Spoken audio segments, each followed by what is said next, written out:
I hate to break it to you, but there's a long line of people that want me to come train them, and I have to turn them down. And it's the supply and demand. And I realized real quick that when I take a company from 1 million to 10 million, from 10 million to 30 million, and I've done that countless times, for me to charge 15 grand for the day of the stuff that I've learned over 200 companies consulted and over 4 years of doing this and 10, 15 years of knocking, and you know what I mean? I'm like, damn, I actually do provide a lot of value. When I get text messages later on saying how much they grow, I'm like, I should have charged more. But for 3 years, I was like, felt so guilty replying back and saying, this is what I cost for the day. I felt so guilty. Thank you. You are an inspiration. You definitely a motivation. I love following you on Instagram because you're always out there grinding, and you make me feel lazy as shit. So every time I see, and I'm grinding, but every time I see Sam out there either running a marathon or still going door to door or all these, I'm just like, man, all right, let's go. Good. I got to go and get after it. So, and I think too many people, they're just so worried about what's my script, what's my presentation. And I would invite you to say, duh, you should know the script and presentation backwards and forwards. But now how do you weave the components of that sale in different energies, different styles to their profile? That'd be my tip. How important would you say, I don't know if I want to put a number on it, but just to backtrack real quick about the mentors and the mastermind people and all this stuff, how important a role compared to the knock life, which I know they kind of run hand in hand, but I'm going to separate it real quick. Like, how important is it, the grind and grinding day in, day out, but also to have a mentor, to have somebody? A lot of the digital marketers, even they forget the roots of selling. They forget the roots of building sales guys that have to actually call the leads. Like, these guys are like, I'm a marketing guru. And I'm like, yeah, but who's picking up the phone and actually closing deals for you and actually going to the home and closing deal for you and actually converting and following up with that customer and actually making you money? And I was still, coming up, still struggling, still doing everything I got to do. I don't know. I had like a stigma of like the super rich. You know what I mean? Look at the super rich. Look at that. What's up with that guy? That guy's probably an asshole. That guy's an asshole. That guy, whatever. Hey, look at him. He's got all this money. But then you start to sort of mingle with these people, talk to these people, and you hear their stories and you hear the grind. And a lot of them came from nothing. Yeah. They didn't have anything. They didn't have what they say, a pot to piss in, and they grinded and they worked, and that's the reason why they're there today. I think a lot of times it's just the consumers feel like they're getting taken advantage of by getting sold. And this is where we have to all change our perspectives and help the consumers see that they get sold all the time and they should enjoy that. I just got sold this matcha at Starbucks. Like, I enjoyed it. I went to the Starbucks. I saw something I liked. I paid them money. And I'm not like, you Starbucks, you sold me. You took my money. It's like, no, I gladly gave them my $6 for the stupid drink that should only cost them only like 50 cents to make. You know what I mean? It's like, congrats, they just made money on me. What's up, advocates, and welcome back to another episode of the Claims Game podcast. I'm your host, Vince Perry. Remember, you can find us on social media, on Facebook, on Instagram, and on LinkedIn. Make sure you check out our website, www.commercialclaimsadvocate.com. We've got all kinds of events throughout the years. We call them meetups, where we could all gather together as adjusters, but not just as adjusters, as advocates. We have public adjusters, independent adjusters, roofing companies come out there so that we're all advocates for the policyholder. We provide a lot of education. We always have a special guest speaker to educate you on bettering yourself as an advocate. Also, we've got courses that we provide online to become a better public adjuster. Again, just to become a better advocate, whether you're a roofing company and you're dealing with the insurance company, or you're an adjuster, on the other side that's looking to come to this side, check out one of our courses so that you could take a look at the step-by-step process that we use and that I've developed over the last 14 years as a public adjuster on how we advocate for the policyholder to make sure they get what they deserve. We've got one-on-one consulting that we provide too, so if you'd like to do that, send us a message and we'll give you more information. But other than that, you want to check it out. Also, our YouTube channel, of course. Our guest today is a good friend of mine. His name is Sam Taggart. Sam Taggart is, he's famous, all right? I mean, the guy's got like 30,000 followers on Instagram. So check Sam Taggart out on Instagram. He's a really great follow. He really focuses on sales. He's a real sales guy. He knows what he's doing. And he's the owner of D2D Experts. That's D2D D2D. So D, the number 2, and then D, which stands for door to door.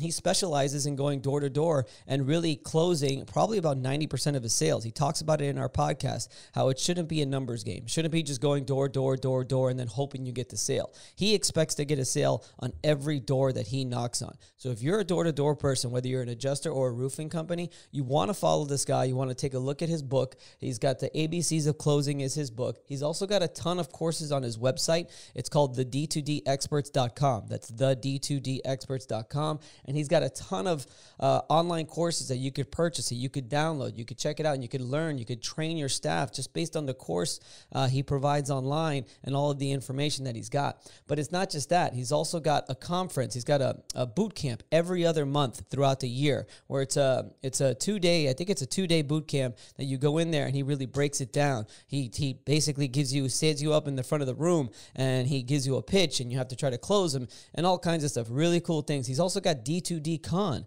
It's a conference on sales. So sales is so important, guys, and we talk about it in the podcast. I mean, I think it's very undervalued as to how important it is. A lot of us just focus on the claim portion of it and trying to make sure that we negotiate with the insurance company and we get top dollar and we provide everything in our estimate, making sure we don't miss anything in the estimate.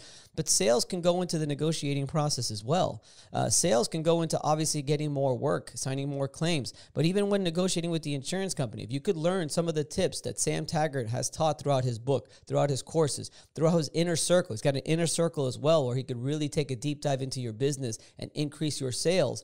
If you could incorporate some of this stuff, even in the negotiating process with the insurance company or even in the interaction that you have with the adjuster when you meet them out on the property, I'm telling you, it's gold. And we talk about all this stuff in the podcast. So I want you to check it out. It's a Claims Game podcast with a very special guest, my friend Sam Taggart. I think you're going to enjoy it. So don't miss out. Check it out right now. Claims Game podcast. Welcome to the Claims Game Podcast with Vince Perry. Get all the tips you need from insurance claim advocates and professionals and grow your public adjusting career to the next level. And now the commercial claims advocate, Vince Perry.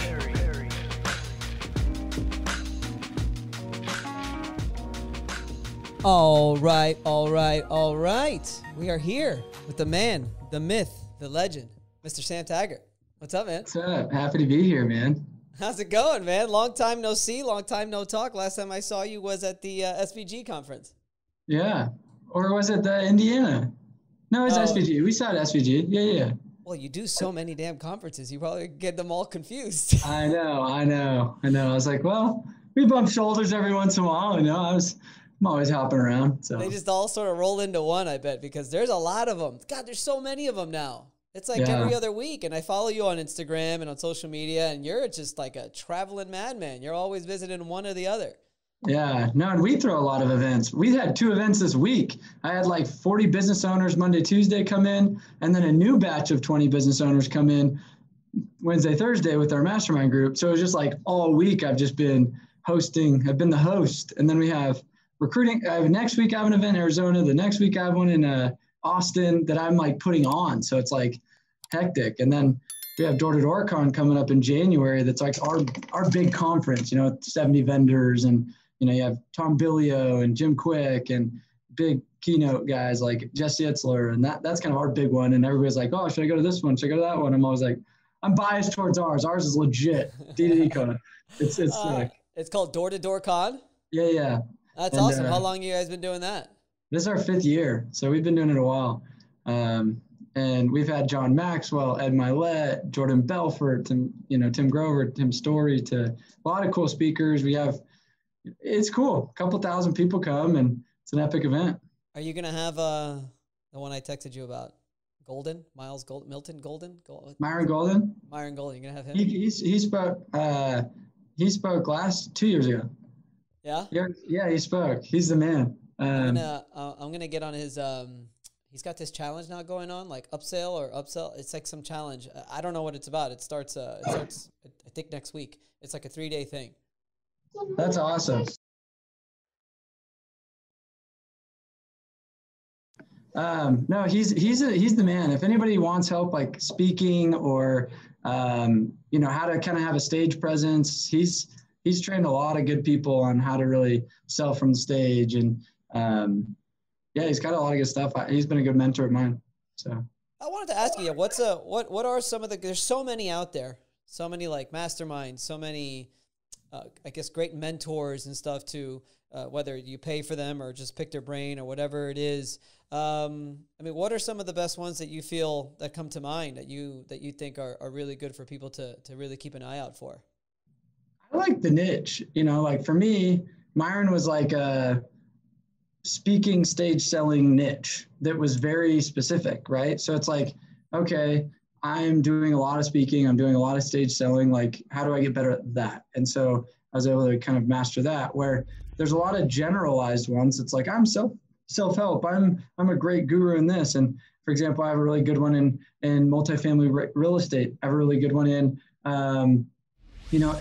Bitcoin. Like I have like a Bitcoin mentor that like has got over $10 million of Bitcoin. And it's like, how do I just hook my wagon to a guy that put his own money and he's done his own stuff versus everybody and their dog that happened to make money with a Bitcoin run thinks they're now a Bitcoin guru. And I go, well, yeah, you got 100 grand in Bitcoin. Congrats. Now you just started an Instagram and you think you're the shit. Like, you know what I mean? So for me, it's follow the people that have their own money and their own expertise in that niche, and then surround yourself with them. And that's how I've really made a lot of money and developed myself. I'm part of many groups and masterminds, and I pay a lot of money every year.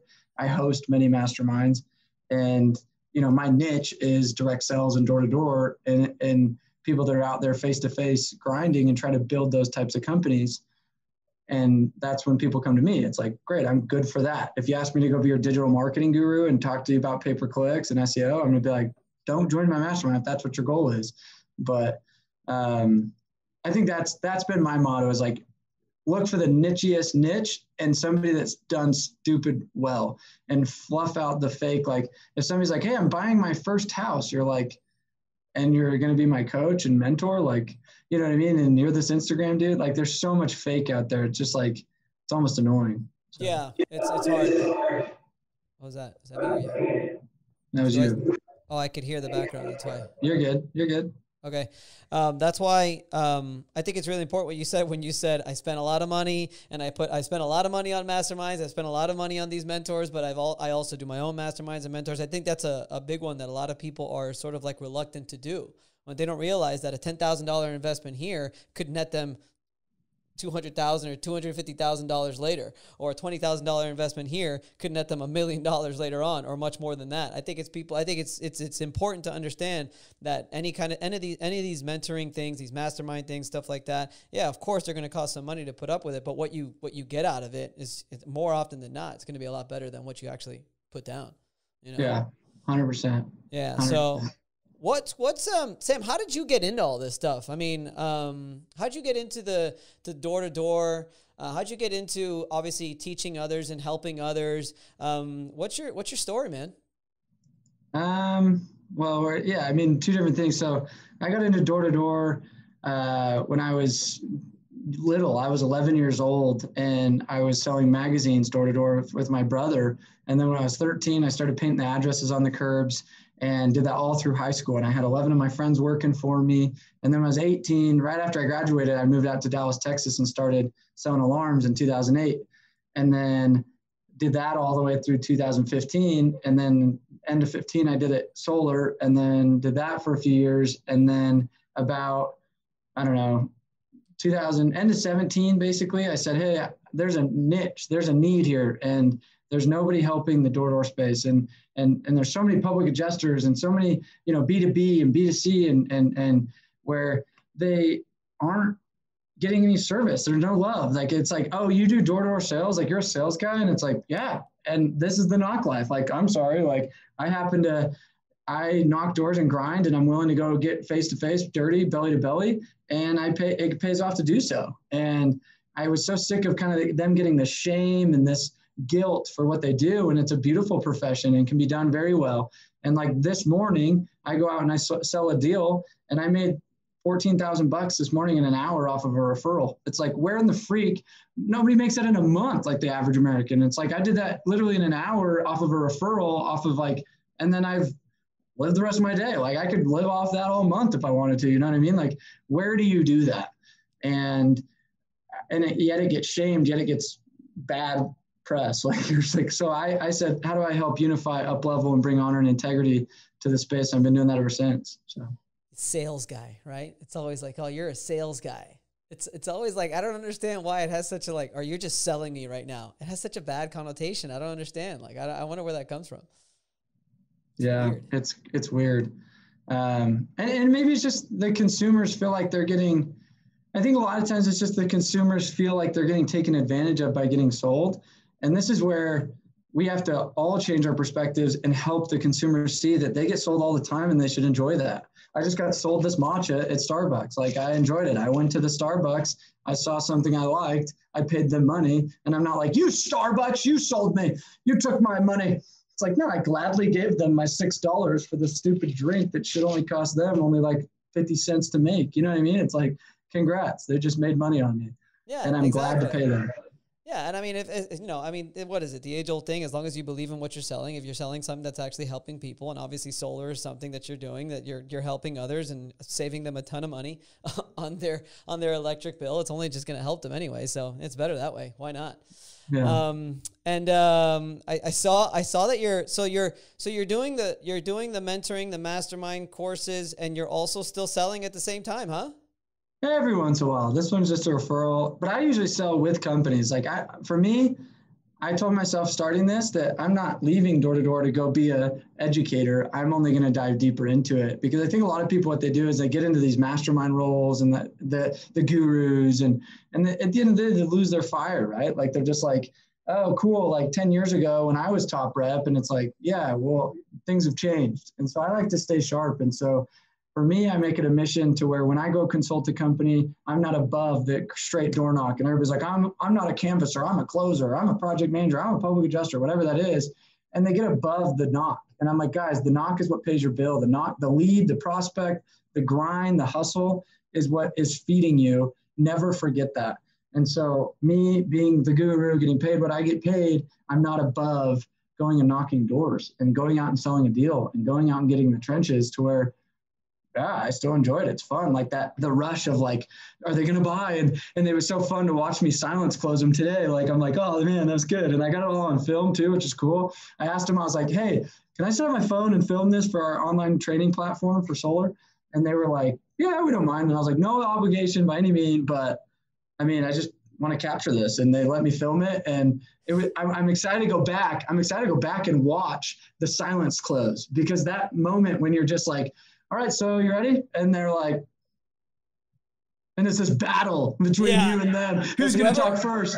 And whoever talks first loses, right? I know. So then you just watch this like quiet, I'm like, and they're like, yeah, let's just do it. I'm like, yeah, inside, you're just like that. Like there's nothing that replaces that. You know what I mean? Like, you did it the other day on a Zoom call. I saw it. Yes. That was intense. It was intense, dude. That was a full 60 seconds. I've never done one that long, and it got all recorded on the Zoom call. And I was just like, the person you were with, you could hear her cracking up. She's like laughing after about 25 seconds, and it keeps going even like 30 seconds after that. She was just like, what am I going to do? Like, and I was like, if any of you talk in my head, I'm like, I'm going to be pissed. And they luckily were well-trained enough to just like, let me do my thing. Yeah. And anyway, I didn't close that guy right away, but he then ended up selling like a month later, or like just barely. Like he just called us. He's like, hey, okay, I'm ready to do it. I'm like, really? Like, yes. The age old, my good buddy Rico Garcia, which I'm gonna hook you up with. He's got a podcast also. He's the one that told me years ago. He's just like, dude, you make the offer and shut the fuck up. Yeah, dude, just shut it. And, I love it. There's so many things that you can learn. Like, I started reading this book, so excuse me if I don't know. Like, I'm a public adjuster. Obviously, there's a lot of sales involved. I never consider myself, honestly, a very good salesman. It's something that I'm actually practicing and training now. I want to get better at it now. Hey, wait. By you saying that, Vince, like anybody listening to this needs to recognize, like, however old you are, however long you've been in business, however long you've been doing one thing, you've built an identity around, I'm not a good salesman. It's like, that's a story you tell yourself. That's subjective. It doesn't mean that's like, no, you are a man. Yes, that is true. you have a beard. That is true. That is like objective, where I think so many people have told themselves for so long, I'm not a very good salesman. I'm not really a salesman. I do this, but I'm like, guys, just own it and be like, I am a salesman. I'm a developing salesman, and it's something I can become. I can learn. Just like I wasn't a swimmer and I did an Ironman, and now I consider myself a swimmer. Last week I swam 30 minutes and I was like, this is great, where I didn't even know how to swim there and back. And so I changed my identity. My whole life I told myself I wasn't a swimmer. That wasn't truth. It was just a story I told myself. So like, I want to put that plug-in out there for all the adjusters or all the whoever is like, oh, I'm not a sales guy, I'm a public adjuster. I'm like, BS, dude, everyone's an effing salesman, and just own it. Like, so I'm glad that you're like, I'm developing out and I'm adding that skill set. I'm glad you said that. Well, we could relate to the Ironman and the running. I was never a runner. I run over 15 miles a week now, and I did a half Ironman as well not too long ago, awesome. So we could relate to that. Yeah. I even did my, God, now we're changing the subject, but I even did my DNA work, you know, the not the Ancestry, but the other one, the 23andMe. And my DNA actually says not for long distance running, more for weightlifting, short bursts, and stuff like that. And now I did a half marathon. I'm doing a full marathon in February, and I did the half Ironman. I run over 50 miles a week. That's amazing. See, it's just like you get to pick. You choose. Am I a good salesman? It's up to me. Am I a good runner? It's up to me. Like, I never was a runner, and I did a marathon last year, and I just did one 3 weeks ago. I was like, no, you crazy son of a bitch. You ran a freaking marathon, and then you went door knocking or something later after that. Listen. Dude, what the hell? How did you do that? I wouldn't be able to walk. I have to take the rest of the day, put my feet up on the couch, and watch TV for the rest of the day. It was poor planning. Let's just put it that way. I was like, I'll be fine after it. And I was like, this is a terrible idea. It was a terrible idea, right? Yes, terrible idea. Don't ever do that. Don't do a marathon and then have like scheduled appointments for like 6 hours after. Like, don't do that, please. I had a buddy of mine. The guy hasn't been running at all. He used to run, hasn't been running at all. And he's like, we were talking, and I like totally inspired him. He's like, you know what? Tomorrow I'm running 10 miles. I'm like, dude, don't do that. He's like, no, I can do it. If I tell myself I'm going to do it, I'm going to do it. I'm like, don't do it. Dude, he ended up walking half of it. His whole day, he was supposed to come over after. His whole day was shot, like his whole body. Like, people don't understand. I got a buddy now who doesn't train. We ran 4 miles the other day, just yesterday, over in Pensacola, and he's doing a 31 mile run in 2 weeks. I'm like, dude, stupid. 4 miles is very different than 31, dude. I'm telling you. I know. People don't realize, like, when I trained for the Ironman, like, there was not enough training you could do to prepare yourself for an Ironman. It took me like 17 hours of cardio. You know what I mean? And you're just like full blood, just going. I found a really good system online that I actually was able to download for free, and it was great. I think I did. What did I do? How much training? I think I did 3 months. I think it was 3 months training. Yeah, that's a perfect. And it increased with time. Every day was something individual. And then the last month or month and a half, I had like once a week, I'd go from like the run or from the bike to the run. Yeah. But I realized what's most important, if you don't hydrate, but take in electrolytes and all these things, like, I'm sorry, but the mind, sometimes the body tells you, we're done. And it was my longest one I did. It was just 3 weeks before the race. And I think it was, because you already know the half marathon, the half Ironman is 56 and then the half marathon. And I think it was like a 45-mile bike ride and an 8-mile run. My body shut down, Sam. It like shut down. It shut down. I was in the middle of nowhere, 4 miles into my run. And I'm like, I just couldn't go anymore. I had to stop. I had to sit down in the shade. I had to like hope that I wasn't going to die right on the spot, and I had to walk my happy ass all the way back because I couldn't do it. And I realized all I had was one little bottle of water that was in my bike that I finished, and then I went on my run. I had a little bit more water. Water's not enough for those things. But besides that, we're getting off topic here. Sorry, you go. You're good. No, it's fine. I like talking about anything anyway. Do you have any so back to the sales thing, sales training, I'm reading Pitch Anything. I just started reading that one. Pretty cool. Didn't know about the 3 sections of the brain and all that, with the midbrain, the crocodile brain, and then the other brain. I don't know if you know about that stuff.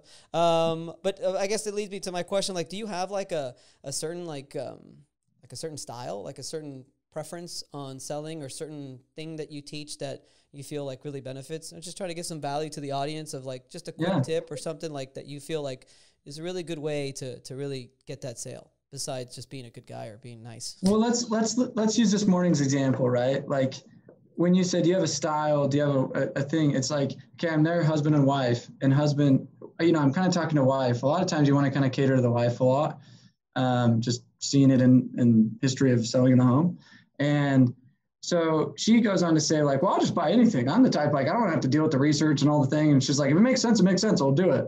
And then she's like, but him on the other hand, he's the type who's going to research and pick it apart and just like do all the data and like never buys anything on the spot.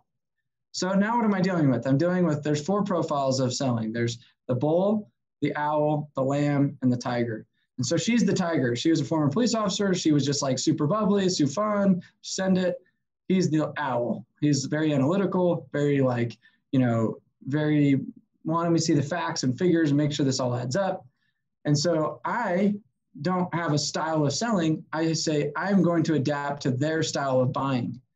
And too often people think that their style of selling is going to be the best way for the customer. And I'm like, no, the best way for the customer is really just saying, I will sell how you need me to sell you. And I will be a chameleon because I don't have an ego of my style of selling. So I remember I'm training a group out in Chicago and I knock one door and she's just this nice old lady. I'm like, man, like, you look so cute today. Did you do these flowers? And, and I sit down and I kind of just really soft. And then the next door, and I went, I think with this company Revived, I think I went 8 doors for 8 inspections. Like it was just like, do. And it was in an area that they hadn't got an inspection in the last 4 weeks because they just got their ass handed to them. And they have hired me out and they're like, let's put Sam in the hardest stuff. We already knocked it. We already got our asses handed to us. 8 for 8. You know what I mean? And they're just like, and I said, 8 for 8? Yeah, 8 for 8. Like I didn't get a no. I was like, yeah, I'm just trying to get somebody to tell me no. Like what's this area is the best area in the world. Like what's going on? And, for them, they were just kind of shocked because they were just like, we were here literally 2 weeks ago and talked to the same people you just talked to. Like, what the heck? And I said, the problem is you didn't speak to them how they wanted to be spoken to, or I'm speaking to them how they wanted to be spoken to. So the second, the guy right after her, he was this guy that was like so hard. What do you want? He opens up his window. He doesn't even open up the door. And I go, he's like, what are you guys doing here? Like, we get door to door. You guys solicitors, where's your permit? He just starts yelling at me. And I start yelling at him back. I'm like, whoa, totally. They're like, totally like, what the heck? I went from old lady, soft grandson Sam to like, hey, have you not heard what the freak's going on? Have you seen these things? And I just start like kind of getting at, I'm like, dude, come out here right now. And they were like, wow, like, whoa. And the guy was like, what is it? And I was like, just get out here, dude. I'll show you. He's like, oh, okay. Opens the door. He walks out. And then he just totally softens up. And everybody's like, whoa. And then we go to the next house. Lady opens the door. She's like, are you effing kidding? My mom died yesterday. And she gets all teary. And I was like, oh, I am so sorry. That's exactly why we're here. And I set her up. and they were like, where is he going to go with this one? Mom died yesterday. And, so then I just played the empathy. We are here for you. We're going to help you in any way we can and still inspect your roof and help you get the new roof. So, just playing the drop the ego, your agenda, and adapting and understanding buying profiles is a very key element of selling. And I think too many people, they're just so worried about what's my script, what's my presentation. And I would invite you to say, duh, you should know the script and presentation backwards and forwards. But now how do you weave the components of that sale in different energies, different styles to their profile? That'd be my tip. It's almost like I feel like you're almost kind of saying, forget the fact that you're selling anything. Yeah, just sell the person. Sell the person, not the product. Like, and I've sold anything under the gun now. Like, I mean, it's so weird. I one day I'll be selling solar, the next day a roof, the next day public adjuster, the next day it's windows, the next day it's pest control, you know what I mean? It's just like, I'm like, it's a widget. If you understand people, the widget doesn't matter. Like, and I wrote a book called ABCs of Closing, and that's another great sales book, but it's kind of like, here's the word tracks that it doesn't matter the widget. Like, you just hear, like today I used an if then close, and it would be, hey, if I can take care of your upfront costs and all you had to do is pay, and all you had to do is pay this a month, then what would be any reason in the world you wouldn't do it? So that's like an if then close. Well, I could have been selling a phone, or I could be selling an insurance job or a retail job. Like, that close would have worked. And I said, right now he needs an if then close. Ready? Boom. Pause, shut up. Then he uses silence close. And then, you know what I mean? And it's this formula why the next book I should probably write is the formulas of ABCs of closing, because ABCs of closing gives you over 30 different closes. Then it's like use the A close with the D close and then double down on the D close and then use the F close and now you'll close. Like it's the formulas. And now I think of sales like a science or a mathematical equation. See, I like that because a lot of people tell you it's more about numbers. Hit as many doors as possible, and the more doors you hit, the more you'll close. My goal is hit as least amount of doors as possible and sell everyone I talk to. You're looking about 1,000. Yeah, like I'm like, how do I spend? So conversation I had with my sales guys this morning, right? So I have a sales team that sell our events and coaching packages and whatnot. Sit down with sales guys today, and I was like, he's like, well, I have too many leads. And I go, well, should I just like set appointments for the other sales guys so I can get through all the leads? And I go, no, dude, a guy answers the phone. I would rather you have more time with that guy instead of trying to get off the phone as quickly as possible with that guy, because I'd rather have like my goal is I get you on the phone or I get you in person. I'm going to spend all the time in the world till you buy. Like, I don't care about all the other prospects I got or opportunity. It's just, I'm selling you. And then I knock the next door, I'm selling you. I'm spending all the time you need till I'm closing you. And I think too many people are in the hunt of, I got to get 100 doors today. And I'm like, and no, it's just having meaningful conversations with potential prospects that qualify. That's all I care about. Where do you get the patience? Sometimes it must last a long time. It takes a lot of patience. Yeah. And a never give up attitude. Yeah. Only doors, or do you have you done cold calling and stuff like that on the phone? I mean, we have a whole call center that calls, and I'll get in the trenches with them now. And most of my career was doors, and I'd still consider myself doors. But I mean, it's the same concept. It's like I get a lead, or I have a cold contact. Like I literally just called a vendor that I picked up their card at IRE. And I had to cold call them, right? Like I had to say, hey, I'm going to sell you to be a vendor at my event. And now I've got he answers like, oh, shoot, I'm running into a meeting. So I've got to know what's my follow-up strategy because he was busy, and how often am I contacting, what's too much, what's too little. Well, it's the same thing. It's I don't care if it's on the phone or on a knocked door or whatever. It's like, I mean, even the same thing as website copy or marketing, email, text. I own a texting software called Vanilla. It's a text campaign follow-up system. And there's a strategy to sales copy when it comes to a text message. There's a strategy to a sales copy when it comes to an email or a phone script or a door approach. All of that. It's psychology. Yeah, totally. Where do you find the time for all these businesses, man? I don't know, dude. Sometimes I ask myself the same question. That's why I was like, how big is your team? I think we have like 22 employees or so. So yeah, I have a good team. Like a lot of people, like they don't realize that I have a good team, and I couldn't do what I could do without, without a good team, and I should give them way more credit than they usually get, because most entrepreneurial, like guys like me, that's them and maybe an assistant that schedules them or whatever, right? And people don't see, like I have 2 office spaces and I have 2 tech companies and development teams and marketing teams and design teams and calls, sales guy teams, and and I couldn't do what I do without having a squad, So. Yeah, I mean, I always use the word we. We to me is very important. Yeah, I agree. I can hear my voice again. All right, it's better now. When did you make the transition into the educator role? Like how long after you were, obviously I'm sure whenever, like for me, it was after about 10 years, 11 years of being a public adjuster. I'm like, okay, now it's time, because Malcolm Gladwell taught me that after 10,000 hours or around roughly 10, 15 years, you could become an expert at anything. Would I consider myself an expert? Not necessarily. I'm always learning something new every day, but I did feel like, okay, now it's time for me. I could definitely teach this stuff. I could educate others, all the new guys coming up, and even some of the veterans and some of my experiences over time. When did you feel like around that you were able to make that transition and be successful? Yeah, I mean, let's say 2008 was like a formal door-to-door company until end of 2018, 10 years. That was 10 years of marketing. I was like, wait, when did so January, technically I incorporated the LLC. I kind of started dabbling in it, but I was still VP of sales of a solar company. So I think it's funny. I asked Ed Milet this same question on a podcast, and he goes, he's worth $500 million. And he's like, what people don't see is I put in 10 to 15 years of straight door knocking in the financial service game. And he's like, that's the problem, is I just didn't see the grind, and they just see the houseboats and the nice cars and the travel and the fun. And you're like, so they get fixated on, that's how I need to do, monkey see, monkey do. And anybody that's kind of moved into the educator role that actually has legit background and has a leg to stand on, like, you ask any of them, 10 years, you grinded for 10 freaking years.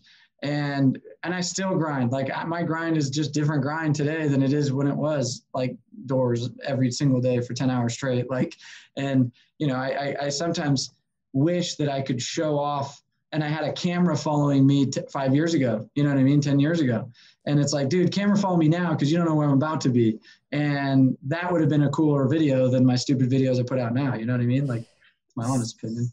I have a confession to make. Speaking of big houses, big boats, and all these people, they've got all this money. When I was younger, I mean, and not too long ago, I don't know, 5, 6, 7 years ago, and I was still, you know, coming up, still struggling, still doing everything I got to do. You know, I don't know, I had like a stigma of like the super rich.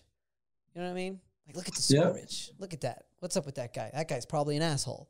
That guy's an asshole. That guy, whatever. Hey, look at him. He's got all this money. But then you start to sort of mingle with these people, talk to these people, and you hear their stories, and you hear the grind. And a lot of them came from nothing. Yeah. They didn't have anything. They didn't have what they say, a pot to piss in, you know? And they grinded and they worked, and that's the reason why they're there today. And I just found that funny, sort of. I remember when that transition came for me, where I was just like, wait a minute. That's just totally like made up in my head. Most of them earned it. Most of them earned it. And you can earn it too. I think the majority, right? I think there's like some study, I don't know, something out there. I think the majority of millionaires, most of them aren't what is it? Trust fund babies or whatever. Fund baby, yeah.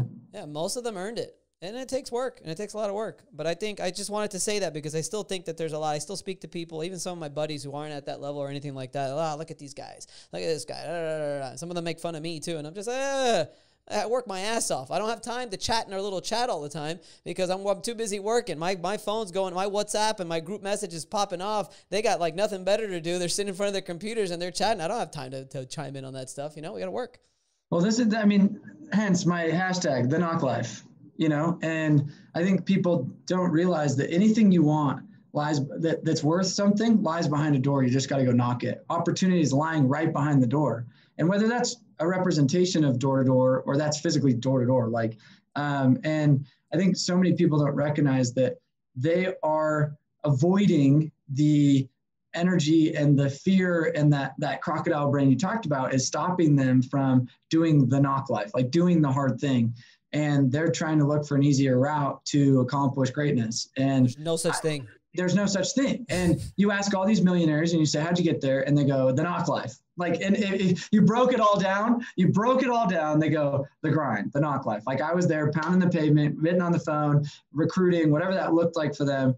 And I think every single one of them would agree. And that's actually why I was scared to start door to door and really wear this with pride, right? Like, I knock doors. Like, what do you do? Door to door. Like, oh, really? When are you going to get a real job? Like, and what I found is as I talk to more of the high level people, like I have a really cool circle now that I've like worked my way up into bigger circles, and every single one of them appreciate me more than I would have even imagined. Like, they're like, we love Sam, the door-to-door guy. He's the man. And you're like, wow, it's the opposite of what I was assuming. Like, I was nervous to be in their circle. Like, oh, I'm just this door-to-door trainer guy. And they're all like, dude, Sam, you're dope. Like, we get it. We love you. And I'm like, oh, that's because they probably can relate in their own circumstance, in their own world. You know what I mean?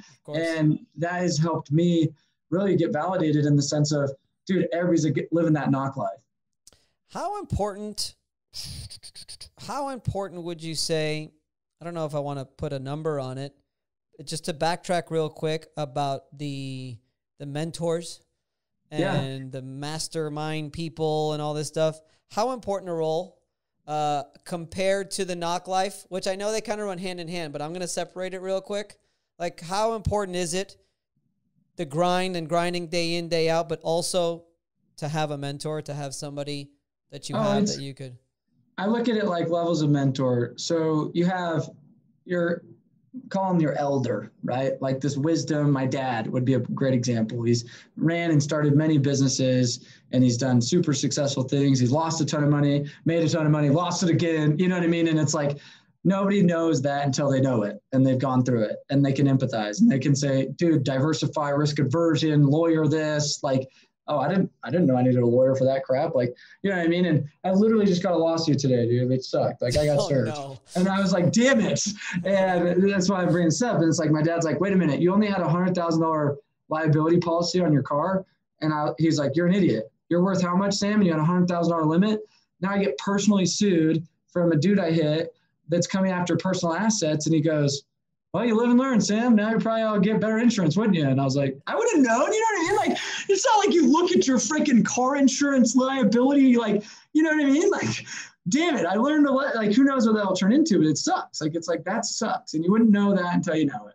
And so you go and have these like elders, and then you have, I call them the homies, which are kind of in your similar world, but they're mentors of, like, almost, they're living inspired just beyond where you are. Like, they're relatable. You can't relate to the 70-year-old dude that's like, well, in my day, I used to, you know, you're like, but there is wisdom there. Then you have the homies that are within 5 years of your age, maybe, or they're within, you know, arm's reach of like, oh, I could get there. I'm just as good as them. Like, I can play that game. And then you have the people you're mentoring. And I found it's like, the more I teach and the more I mentor and the more I'm willing to give and share, the more I have to get sharp. Because if I get on this podcast and you ask me some question, and I've done over 250 podcasts, and I usually interview dope people, and all of a sudden there's one guy that just like, you ask him a question like this, and their answer is like, yeah, can we skip that? I don't know. I don't know. And you're like, you've been told that? Yeah, like I'm just on like an easy question. They're like, next, you know, like, or their answer is like, that was a terrible answer, but I'm not going to say that on the podcast. You know what I mean? Like, yeah. And you're like, you can just tell. But most of the time when you interview somebody that's really sharp, like they've spent meaningful time educating others, so it comes out super smooth, right? I've trained so much and I've helped so many people that when you ask me any question, I don't care what question it is, I'm going to have a pretty simple, quick response that's going to give some value. And I need people to mentor in order for me to be that. So the levels would be the elder, the homie, and then the person I'm mentoring. And that's kind of my formula. And it's just, it's really served me. And then I'm also, it's not a mentor, like mentor and coach or trainer or, you know, consultant.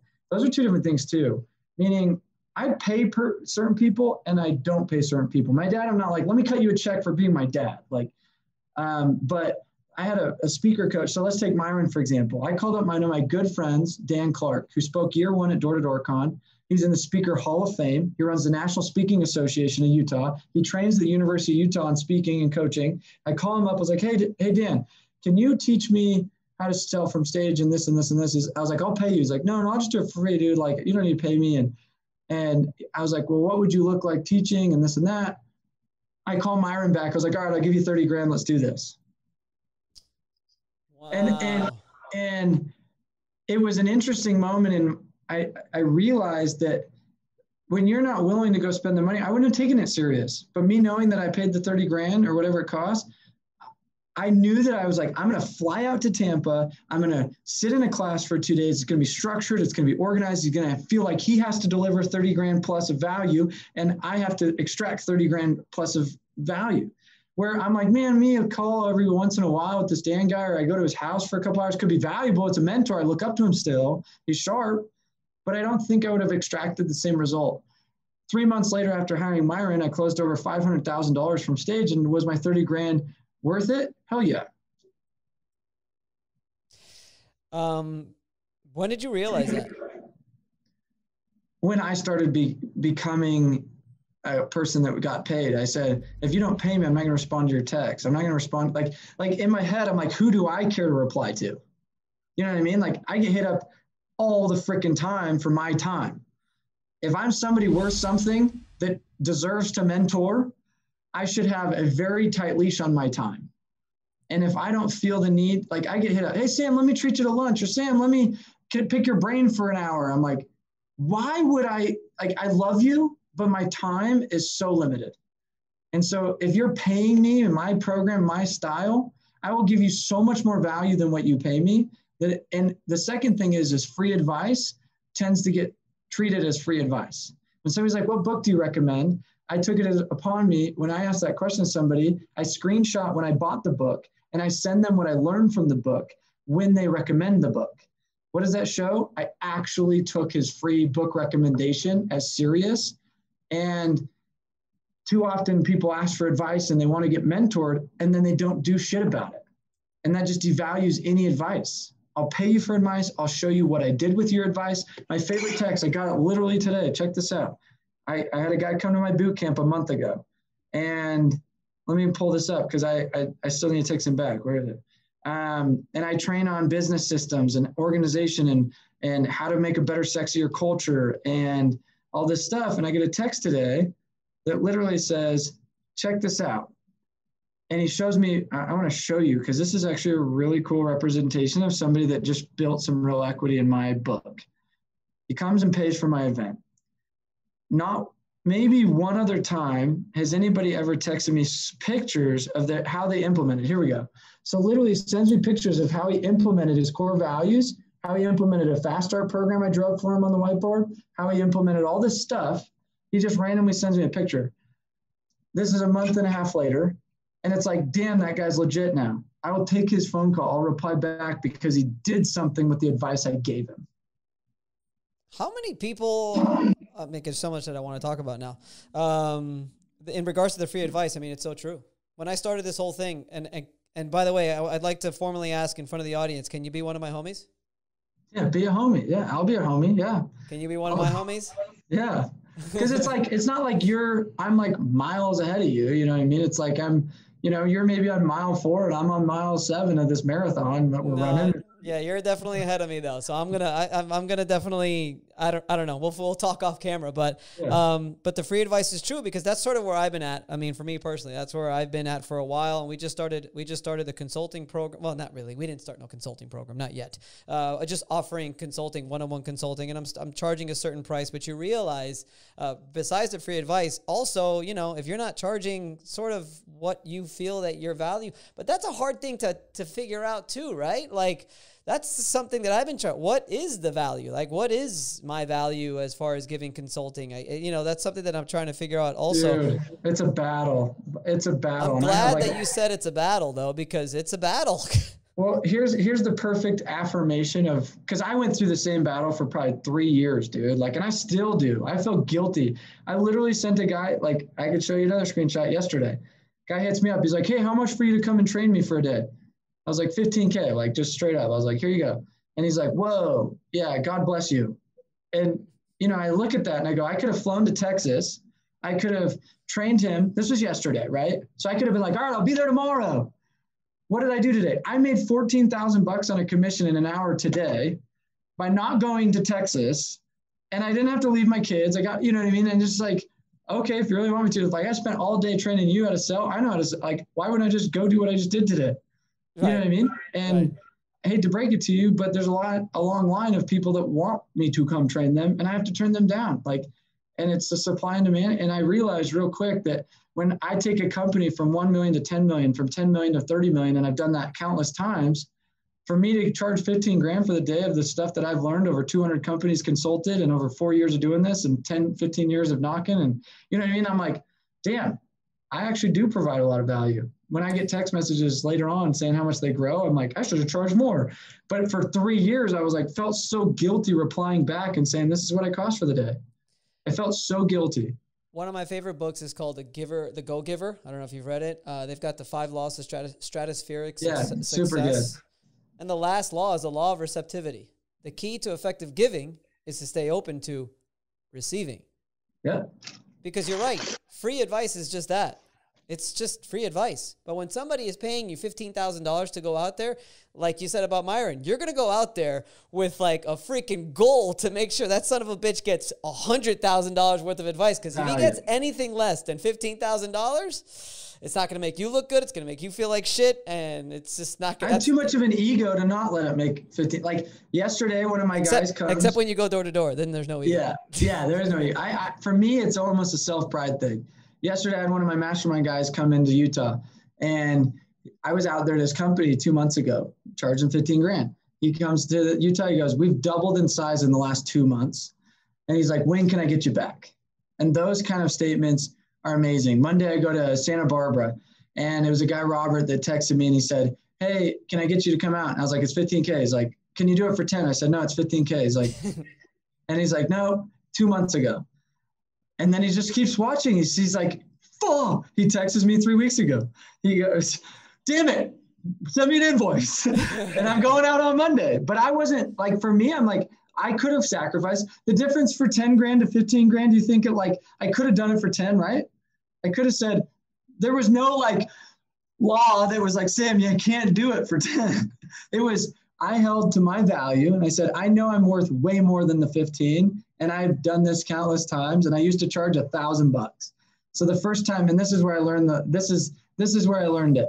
My buddy from Missouri calls me. This is the summer of 2017. So I wasn't even a consultant. I was a VP of Sales Associates. And my buddy calls me and he says, hey, can you come train us in Missouri? And I asked the owner, I said, would you get mad if I went to Missouri to train? And he asked me that. He's like, no, I wouldn't, because they don't compete there. And my mom's like, he's like, well, how much are you going to charge me? And I was like, I don't know. I'll do it for free. That sounds epic. Like, go to Missouri. You're flying me out there. We're going to go to a Kansas City Chiefs game. Like, for me, that was fun. Like, I was like, this is cool. You're my homie. And so then I was like, I don't know, like $1,000. He's like, done. Let's do it. I get out there. My mom calls me. She's like, how much you charging this guy? I was like, I don't know, $1,000. She's like, are you effing kidding me, Sam? You're worth way more than that. She reamed me. She gets so pissed at me. And I was like, I felt like somebody's willing to pay me to come out and train. Like, are you effing kidding me? And I was like stoked out of my mind.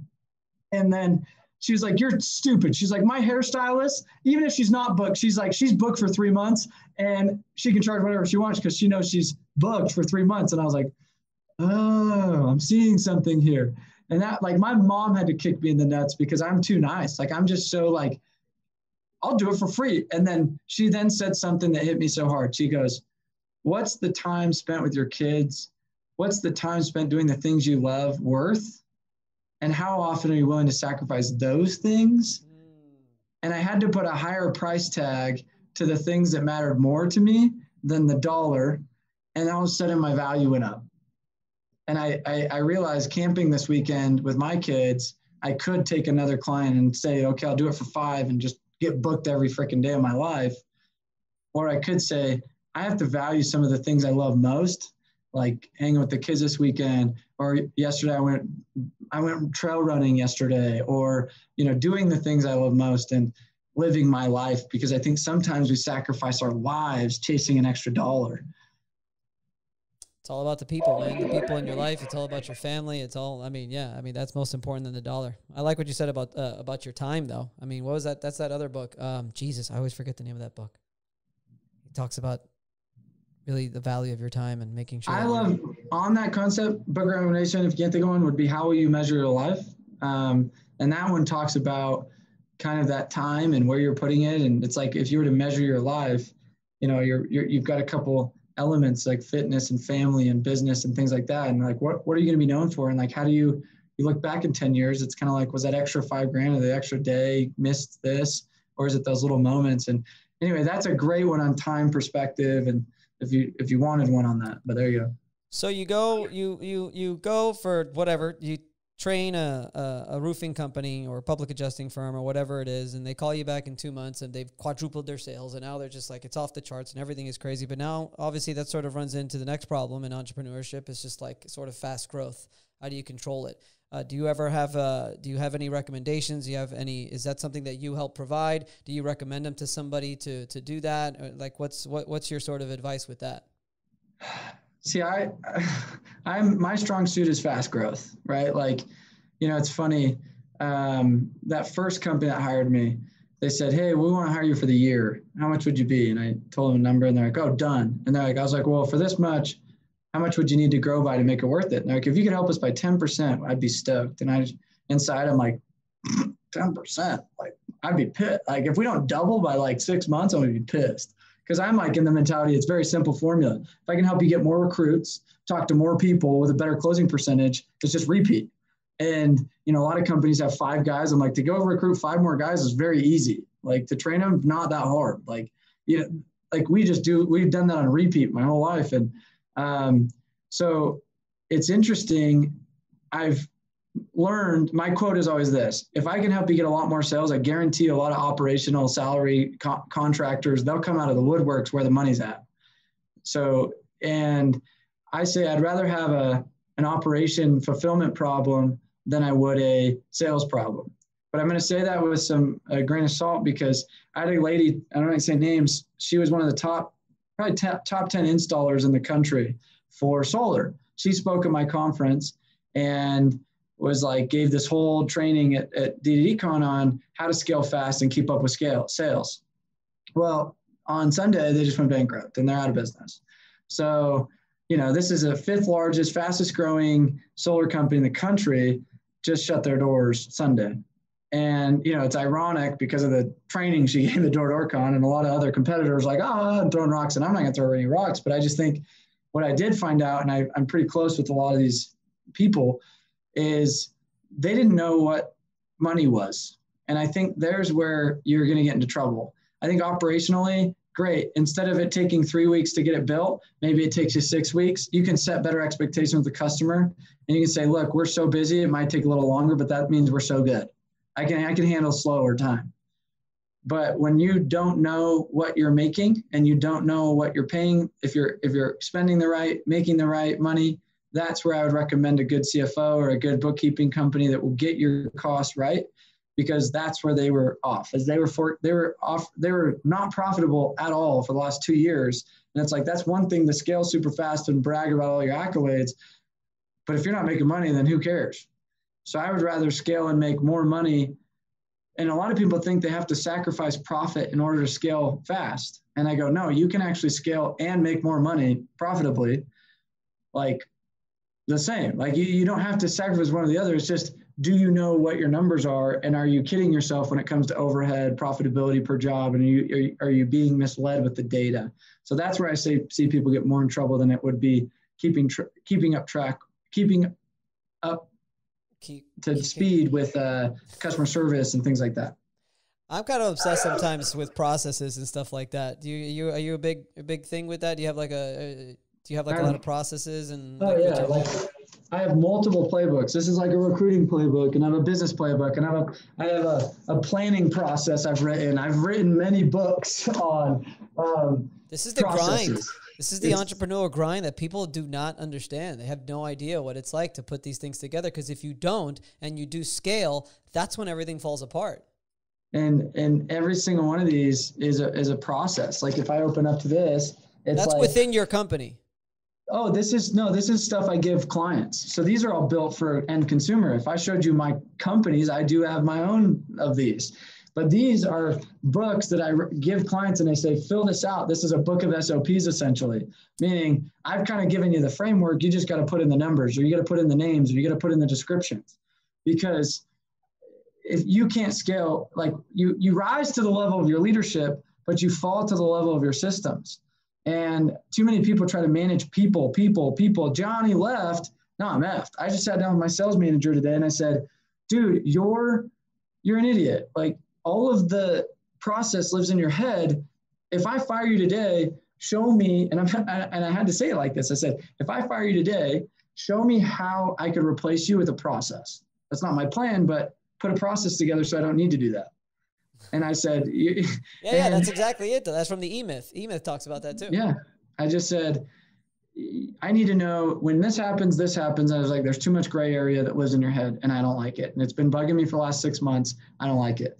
And I had that conversation this morning, and I'm a lucid chart whore. I'm an Airtable whore. I'm a SOP whore, because I want to know when I onboard somebody, what's my SOP?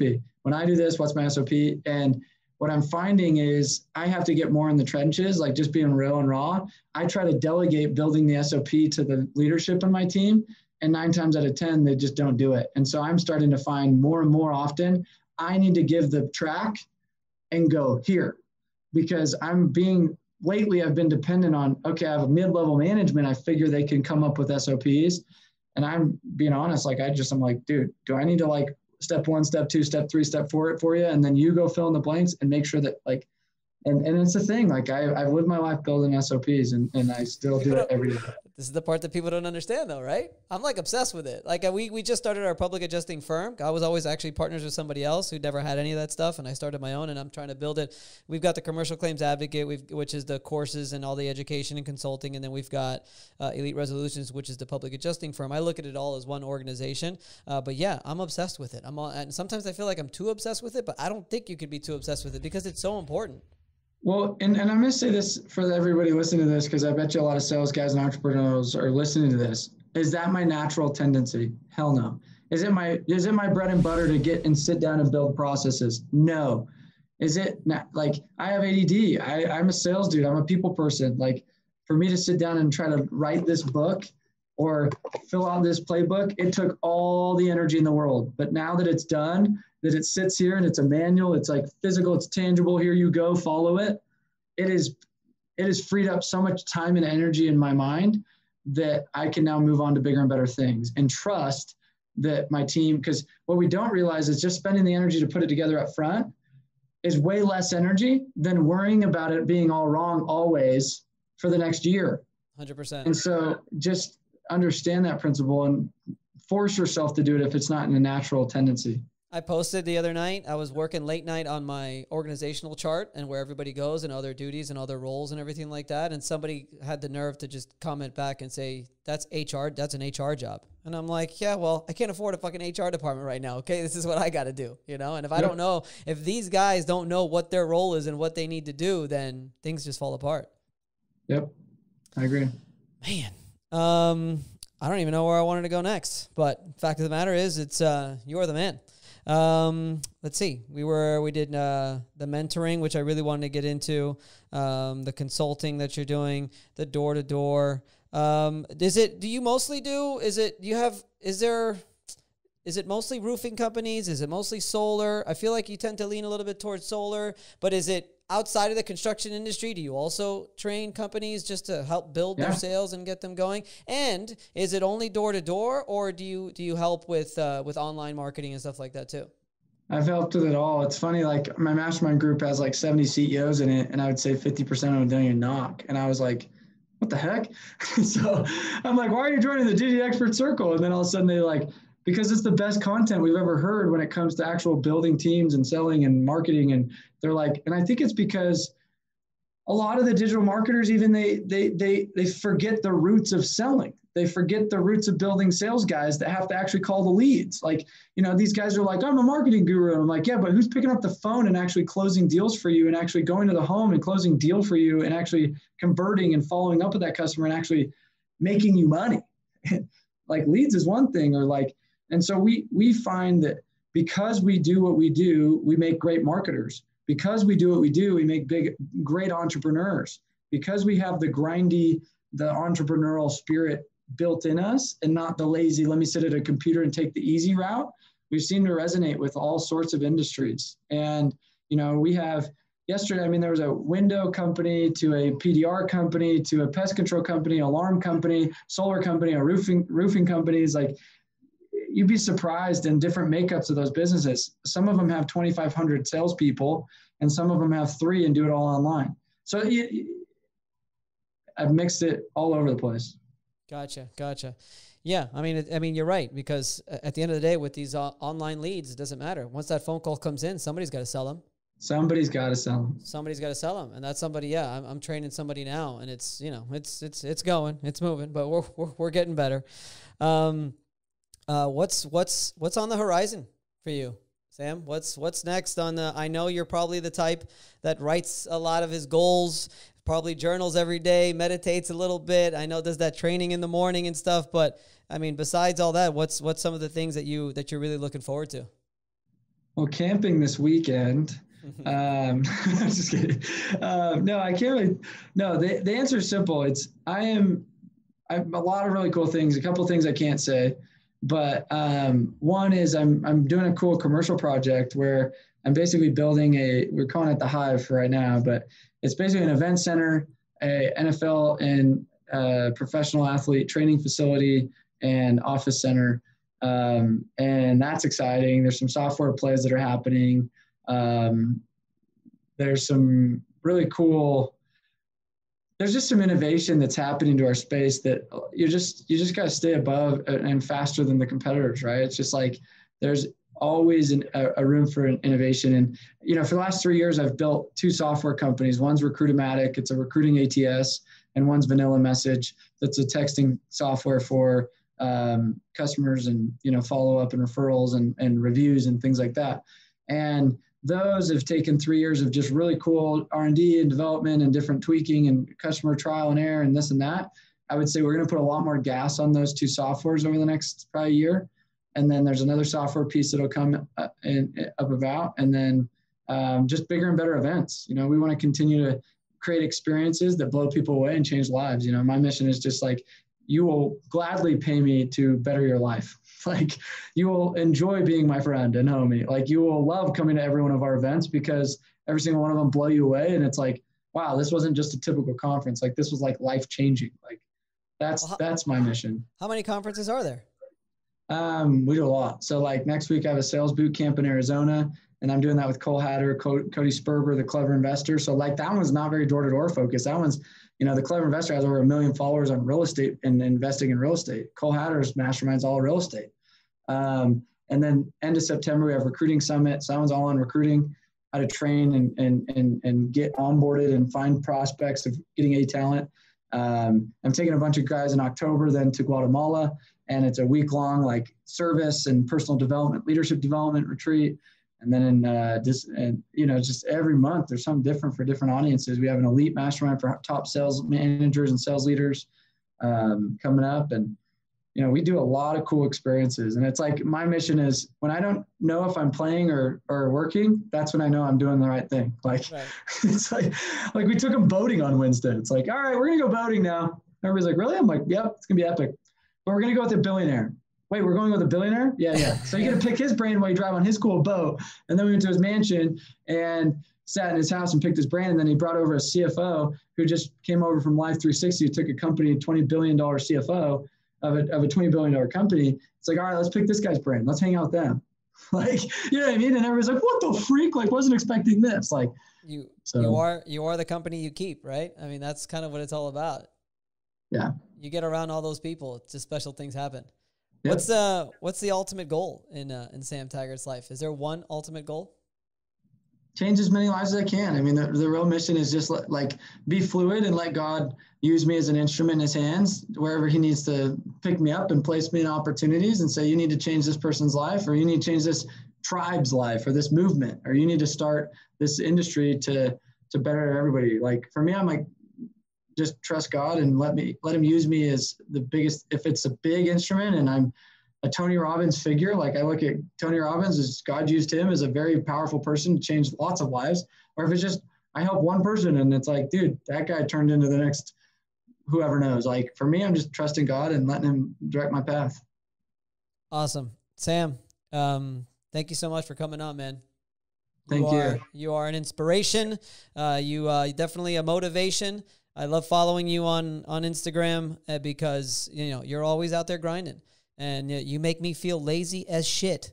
So every time I see, and I'm grinding, but every time I see Sam out there either running a marathon or still going door to door or all these, I'm just like, man, all right, let's go. Good. I got to go and get after it. So I appreciate that. And I really do appreciate you coming on. Thank you so much, man.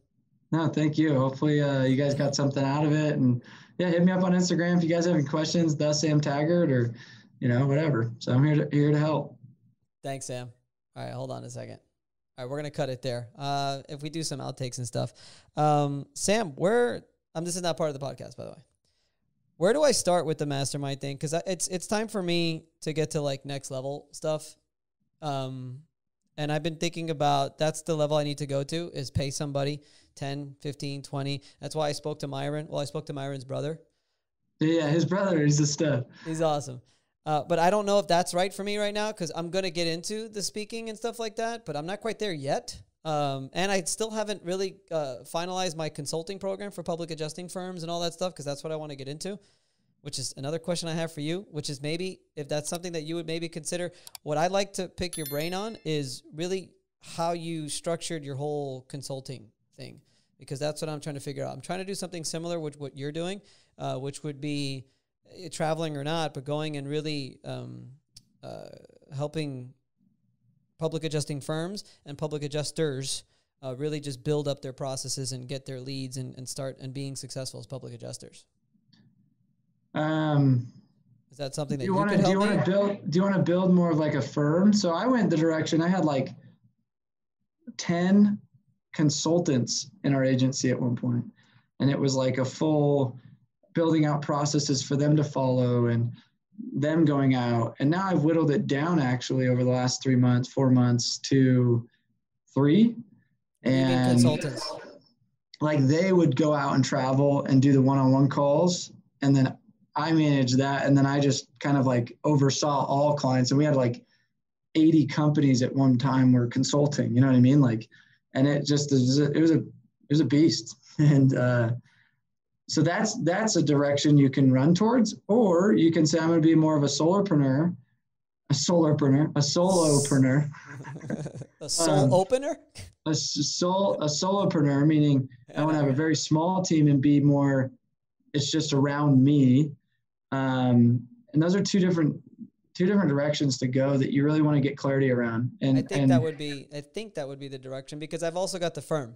I've got the public adjusting firm. We do claims. I realized today I have my own business coach, but again, he's like a friend too. He's like that friend you were talking about. He's great. He helps me tremendously, and I talk to him all the time. But you know, sometimes you got to put your money where your mouth is. But I was speaking to him today. I would like to eventually, with the public adjusting firm, is find sort of like a CFO to run, because I'm still like responding to claims all the time. You know, I make final decision on a lot of these claims, and it takes up a lot of my time, and it's very stressful dealing with the insurance company sometimes. So I'd like to find somebody for that, and I really want to focus on the consulting. I've been a teacher my whole life. I was a tennis coach for a long time. So that's what I like to do. So I think it would be like the solo thing though, solopreneur. Yeah. I've helped 4 now start and move into that route. So if you go look up like, and they're all still running, like one runs a window company, one runs a solar company, one runs a solar company, and one runs a roofing company. So they're still actively in their business, but they're the CEOs, but they're like, we want to get more into speaking. Oh, another one runs a solar company. And they just wanted to get on bigger stages. And because I have a cool platform, and if you kind of pay attention to our stuff, like you'll see Mike O'Donnell get promoted a lot more, Mo Falla, Jefferson Rogers, you'll see these guys get promoted a lot more, but they're all part of my mastermind.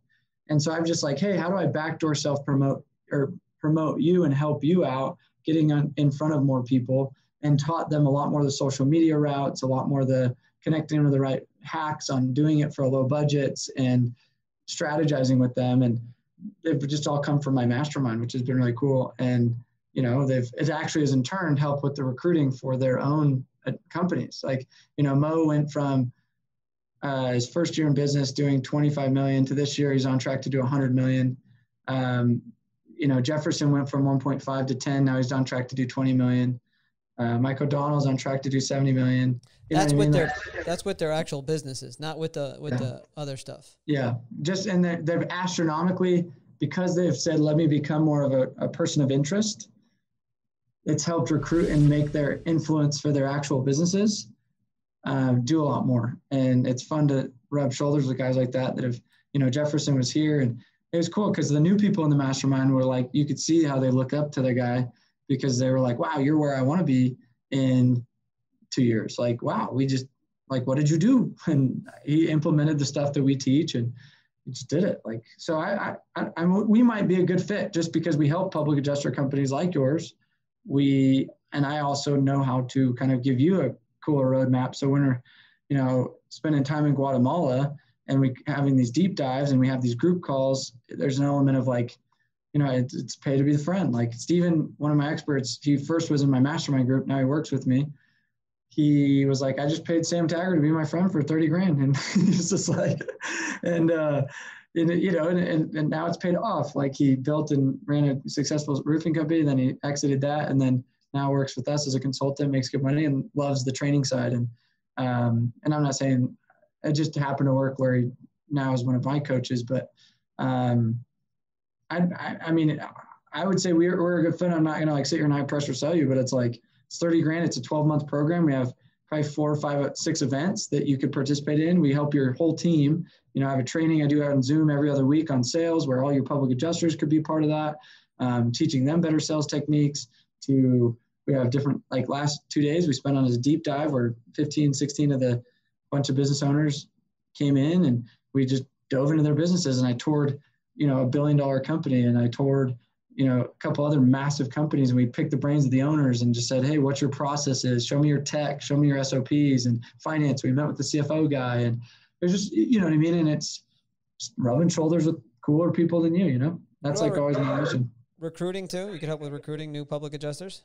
1,000%. We have a whole recruiting program. This is a recruiting playbook, and we have a recruiting summit coming up in September, and we have a, you know what I mean? And you get 2 tickets to that. So it's like, go to the recruiting summit or send your managers to the recruiting summit. We have a 2-day boot camp. One's coming up in October you come to, and that one's 5 hours probably you'll spend on recruiting. Like, and yeah, so a whole system for it. Cool. All right. I'll definitely get back to you on that one now. Yeah. So it's a whole 12-month program. And yeah, it's not cheap, but it's definitely more involved than a Myron. A Myron's just 2 days. And then you it's $50K. It's $50K now? Jeez. It's 45. I think it's 45. Yeah. So it's like, here's 2 day. I was like, 2-day event, 30, like, you know, I was just like, damn. But what I'm getting at is we're 30 grand, you get 12 months, you get competitions your guys get to compete in. You get, series of tickets to all sorts of different events that have different outcomes, like sales boot camp to business boot camp to recruiting summit to sales summit to D2D con. That's all things to mastermind. I only got 3 guys. Can they go too to like a lot of that stuff? That's what I'm saying. A lot of that stuff you gift or go. So like October, when we go to Guatemala, it's only circle. You can't like send somebody to Guatemala. It's just, that's all owners only. Like if you're not in the circle, you're not invited. You can invite a spouse. So you can pay more and bring a spouse, because I'm bringing in a marriage and family therapist. I'm bringing in, you know what I mean? It's a more experiential thing. So certain things are off limits for your guys, but there's a lot of things your 3 guys will be able to participate in. What if I have a baby coming in March? That's fine. It's not till October. I got to figure this.